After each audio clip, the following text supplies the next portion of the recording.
Friends, இந்த வீடியோவில் வந்து நம்ம என்ன பார்க்க போகிறோம் அப்படின்னு கேட்டிங்கன்னா, இப்போ வந்து நம்மளோட ஹரிஷ் கல்யாணோட டீசல் திரைப்படத்தோட எஃப்டிஎஃப்எஸ் ரிவ்யூ வந்து இப்போ இந்த வீடியோ வந்துருக்குங்க.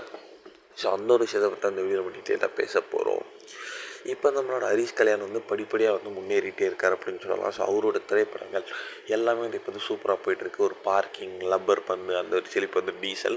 ஸோ இந்த திரைப்படம் வந்து கிட்டத்தட்ட அந்த ப்ரொடியூசர் வந்து 7 வருஷம் ரிசர்ச் பண்ணி வந்து ஸோ அந்த டீசல் இதில் என்ன நடக்குது அப்படின்னு உண்மையான சம்பவத்தை மக்களுக்கு கொடுக்கணும் அப்படின்ட்டு சொல்லியிருக்காங்க. ஸோ அதனாலே வந்து நல்ல ஒரு வரவேற்பு பெற்றிருக்கு அப்படின்னு சொல்லலாம். அண்ட் திரைப்படம் வந்து நல்ல ஒரு ஆக்ஷன் சீக்வன்ஸ் இருக்குது. இது வரைக்கும் ஹரிஷ் கல்யாண் திரைப்படத்தில் வந்ததோடு இந்த திரைப்படத்தில் ஆக்ஷன் ஃபைட்ஸ்லாம் வந்து சூப்பராக இருக்குது அப்படின்னு சொல்லலாம்.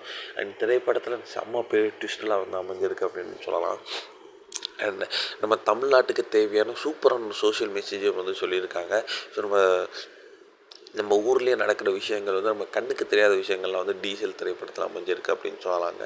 ஸோ அதனாலவே வந்து நம்மளோட ஹரிஷ் கல்யாணுக்கு வந்து இந்த ரோல் பர்ஃபெக்டாக சூட் ஆகிருக்கு. ஸோ ஒரு லோக்கல் ரோலுமே வந்து அவருக்கு வந்து அந்த ஒரு ரோல் சூப்பராக சூட் ஆகிருக்கு அப்படின்னு சொல்லலாம்.